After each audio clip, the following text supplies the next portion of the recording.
Now, ladies and gentlemen, welcome back to the analysis of Yoleno TV. I hope you're well from wherever you're watching this channel. Now, it's almost 2 weeks now ever since CDF Ogolla passed on. The ill-fated military helicopter crashed at Sindarin. And until this time, William Ruto has not been able to pick a CDF. There seems to be an acid test here because now William Ruto is supposed to pick one person. And going by the Tonje rules, the Vice Chief of Defense Forces, Lieutenant General Kariri, is supposed to be the person who takes over. If you look at the Tonje rules again, they did not envisage a scenario where a CDF has died while in office.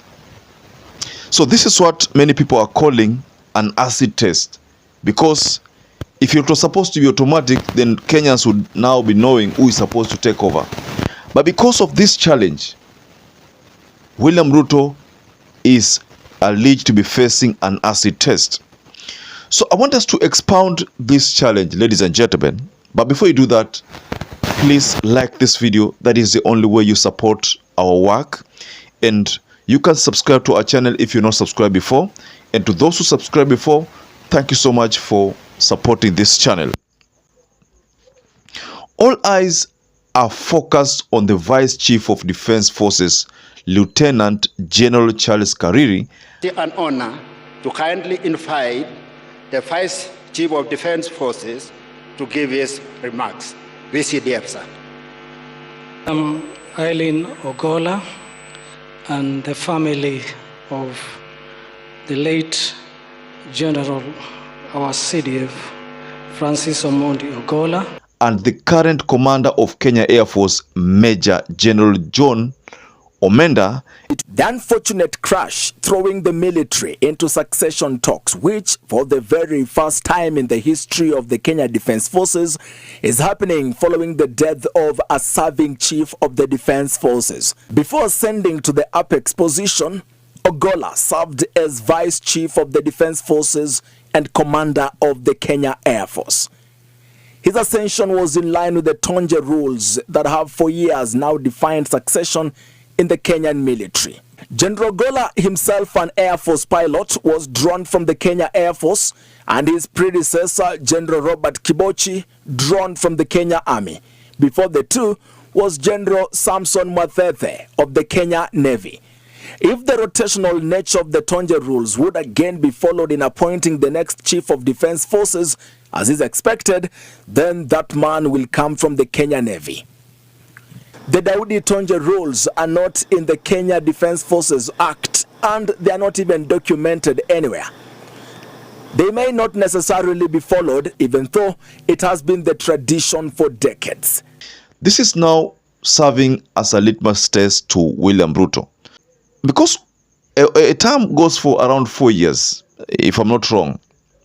But Ogolla only managed to be a CDF for less than 1 year. It was like weeks before 1 year. So Ogolla was in power for that duration. It was expected that after 4 years he would retire and someone else would take over. What are these rules? Well, sometime back after the 1982 attempted takeover by the military, there was a man named Daudi Tonje.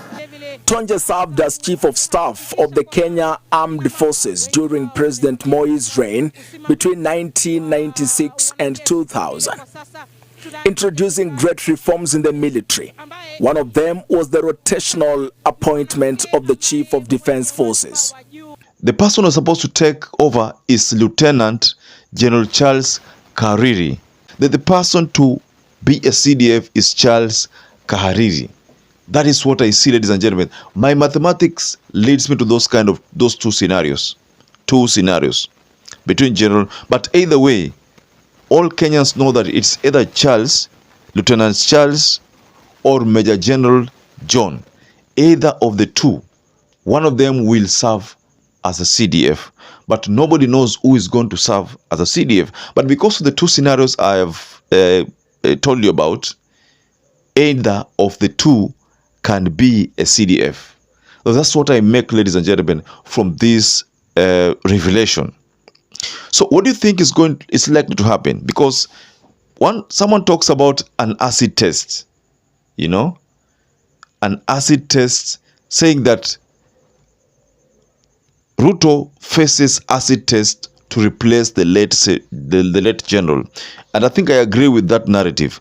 That is what is happening. I understand Duale was given an assignment to make a decision to propose someone, then bring the name to William Ruto, who will now choose between the names forwarded with the various scenarios and see whether they can pick either Lieutenant Charles or Major General John Omenda.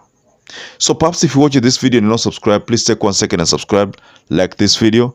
Till we catch up again, stay safe and stay blessed.